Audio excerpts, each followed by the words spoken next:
दोस्तों, छोटे बच्चे जो होते हैं कुम्हार के उस घड़े की तरह होते हैं जिसको जैसी मर्जी चाहो वैसे ढाल लो। लेकिन ऐसा नहीं हो सकता कि कुम्हार अपने घड़े को कोई रूप ही ना दे। जिस तरीके से कुम्हार अगर अपने घड़े को कोई रूप ना दे तो वो मिट्टी किसी काम का नहीं रहता, सिवाय इसके कि वो आंधी बारिश तूफान में लोगों के लिए परेशानी का कारण बने। ठीक उसी तरीके से अगर हम अपने बच्चों को सही संस्कार, सही गुण, सही रास्ता, सही मार्ग अगर नहीं दिखलाएं तो वो बच्चे भी समाज में मौजूद जो कुरीतियां होती है, जो अवगुण होते हैं, उसको ऑटोमेटिकली धारण करते चले जाते हैं और आगे चल करके वो हमारे लिए परेशानी का सबब बन जाते हैं और साथ ही साथ समाज के लिए भी एक बहुत बड़ा परेशानी का सबब बन जाते हैं। तो चलिए आज की वीडियो में हम जानेंगे वो 5 बात जिसको हमें भूल के भी कभी भी अपने बच्चों के साथ नहीं करना चाहिए। तो चलिए वीडियो शुरू करते हैं। नमस्कार दोस्तों, मेरा नाम है Priyatam and you are watching the right. सबसे पहली बात वो ये है कि हम अपने बच्चों को कभी कभार जब हम ज्यादा गुस्से में होते हैं, एक्सट्रीम एंगर में होते हैं, तो कभी कभी ज्यादा गुस्से में हम अपने बच्चों को बोल देते हैं, निकल जा मेरे घर से, दोबारा मेरे घर में आइयो मत। तो इस तरह के जो सेंटेंस होते हैं ना, वो बच्चों में एक खास प्रकार का एक नेगेटिविटी पैदा करता है। उनके दिमाग पे इसका बहुत ही नेगेटिव इंपैक्ट पड़ता है।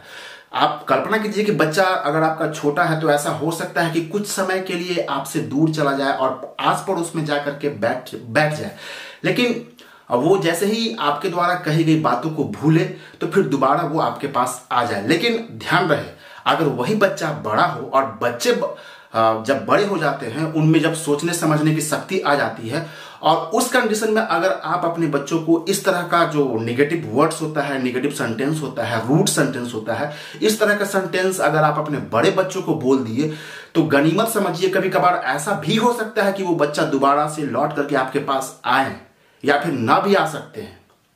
तो इस तरह का जो सेंटेंस होता है ना, कभी भी हमें अपने बच्चों के सामने या फिर बच्चों के साथ भूल के भी नहीं करना चाहिए। तो ये था पहला बात। कभी कभार ऐसा होता है कि हमारे बच्चे जो होते हैं एक ही गलती को बार बार रिपीट करते हैं और ऐसे में हम पेरेंट्स कभी कभार आउट ऑफ कंट्रोल हो जाते हैं। हमारा जो गुस्सा होता है साथ में आसमान पे होता है और कभी कभार यहां तक हम अपने बच्चे को बोल देते हैं कि काश तुम पैदा होते ही मर क्यों नहीं गए। तो इस तरह के सेंटेंस जो होते हैं, इस तरह के जो जो वर्ड होते हैं, बच्चे में एकदम निगेटिव इंपैक्ट पैदा करता है और इवन बच्चा जो होता है उसका सेल्फ रेस्पेक्ट जो होता है वो खो देता है और बच्चा ये फील करने लगता है कि उसकी इस दुनिया में इवन उसके पेरेंट्स तक को उसकी कदर नहीं है, उसकी अहमियत नहीं है। और इसका जो इम्पैक्ट यहां तक हो सकता है कि बच्चा जो है अंधकार में चला जाएगा और समाज में फैली जो कुरीतियां हैं, जो गलत जो रास्ते हैं, उसको अपना ले। तो इस तरह के सिचुएशन को हैंडल करने के लिए हम पेरेंट्स को बहुत ही प्यार से बच्चे को समझाना चाहिए। उन्हें यह समझाना चाहिए कि बेटे, अगर हम गलती ना करें, गलती करने का मतलब ये नहीं है कि आप गलती करते ही जाओ। गलती करने का मतलब ये होता है कि आप सीख रहे हो। इवन बहुत सारे लोगों ने यहां तक कह दिया है कि अगर हम गलती नहीं कर रहे हैं तो इसका मतलब ये भी है कि आप कुछ नया नहीं सीख रहे हैं। गलती करना का मतलब ये होता है कि आप कुछ नया सीखने की कोशिश कर रहे हैं और उस रास्ते पे अग्रसर हैं। तो गलती करो, जब तक हम गलती नहीं करेंगे तो हम सीखेंगे कैसे। तो इस तरह के सिचुएशन को हैंडल करने के लिए हमें बहुत ही प्यार से अपने बच्चे को हैंडल करना चाहिए। Care with handle. उन्हें उनके सेल्फ रेस्पेक्ट को हमें ये चीज समझना चाहिए कि हर इंसान जो है, हर बच्चा जो है, एक दूसरे से अलग है। ऐसा भी हो सकता है कि आप जो कर पाए वो आपका बेटा ना कर पाए, या फिर वो आपकी बेटी ना कर पाए, या फिर आपका बेटा जो कर पाएगा वो आप नहीं कर पाए थे। So everything possible. यहाँ पे कुछ भी असंभव नहीं है, कुछ भी हो सकता है। तो हमें समझना चाहिए, हमें एक दूसरे की फीलिंग्स को समझना चाहिए। आपका बच्चा है, इसका मतलब ये नहीं कि आप उसे डांटते डपटते रहो, उसका भी एक सेल्फ रिस्पेक्ट है। अगली जो महत्वपूर्ण बात है वो ये है कि हम पेरेंट्स जो होते हैं ना, कभी कभार अपने बच्चों की तुलना दूसरों बच्चों के साथ कर देते हैं। इवन यहां तक बोल देते हैं कि तुमसे अच्छा तो वो बच्चा है। तो ये गलत है और सरासर गलत है। और अगर आप करते भी हैं, एज ए पेरेंट्स अगर आप करते हैं तो इसे तत्काल प्रभाव से आप इसे बंद कर दें। आपको इस बात को समझना होगा कि हर बच्चे की काबिलियत, उसकी कैपेबिलिटीज अलग अलग होती है। अगर कोई बच्चा मैथ में स्ट्रांग है तो ये कोई जरूरी नहीं कि आपका बच्चा मैथ में स्ट्रांग हो। आपका बच्चा सोशल साइंस में स्ट्रांग हो सकता है, इंग्लिश में स्ट्रांग हो सकता है।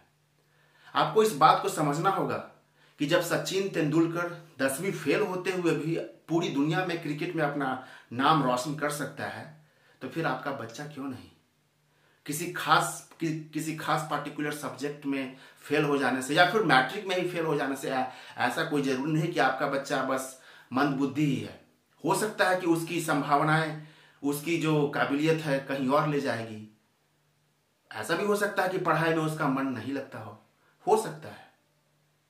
आपको इस बात को भी समझना पड़ेगा। डॉक्टर एपीजे अब्दुल कलाम, जो कि कभी अखबार भी बेचा करते थे, जिन्होंने हमारे देश के राष्ट्रपति का जो पद है उसको सुशोभित किया। तो इस तरह के जो नीच और जो वाहियात जो सोच है, ऐसा हमें कभी करना ही नहीं चाहिए। खास करके हमें एज अ पेरेंट्स अपने बच्चों की तुलना किसी दूसरे बच्चों के साथ नहीं करना चाहिए। अगर आप करते हैं तो इसे तत्काल बंद। अगली जो महत्वपूर्ण बात है वो ये है कि हम पेरेंट्स कभी कभार अपनी ही तुलना अपने बच्चों के साथ कर बैठते हैं और उन्हें यहां तक बोल देते हैं कि जब तुम्हारी उम्र में मैं था तो मैंने ये कर दिया था, मैंने ये कर डाला था। अपनी बखान करते करते थकते नहीं है अपने ही बच्चों के सामने, और ये एक रॉन्ग प्रैक्टिस है। ऐसा नहीं करना चाहिए। ऐसा हो सकता है कि आपने जिस समय में जो काम कर डाला उस समय की परिस्थितियां कुछ और थी और आज की परिस्थितियां कुछ और है। आज की चुनौतियां कुछ और थी, उस समय की चुनौतियां कुछ और थी। तो दीज आर टू सर्कमस्टांसेस। तो दोनों अलग अलग परिस्थिति में दोनों इंसान आप अपनी ही तुलना अपने बच्चों के साथ कर रहे हैं। और ये कोई जरूरी नहीं है कि जिस समय आपने जो काम किया था वही काम आपका बच्चा करे। उसकी सोचने समझने की शक्ति अलग हो सकती है, उसकी रुचि अलग हो सकती है, वो किस फील्ड में जाना चाहता है। तो ये बहुत ही कॉम्प्लिकेटेड चीज है और इसको बहुत ही प्यार से हैंडल करना चाहिए। और खास करके अपनी तुलना अपने ही बच्चों के साथ नहीं करना चाहिए। उसे प्यार से समझाइए। पहले आप उसे जानने की कोशिश कीजिए कि आपका बच्चा का जो इंटरेस्ट है किसके प्रति ज्यादा है, किस फील्ड में वो ज्यादा रुझान रखता है, किसके प्रति उसका ज्यादा लगाव है। तो इन सब चीज को खंगालने के बाद आप अपने बच्चे को एक्सप्लोर कीजिए। और सबसे पहले तो बात हम इंसानों में ये है कि बहुत कम ही ऐसे लोग होते हैं कि जो कि एक्सप्लोर करना चाहते हैं।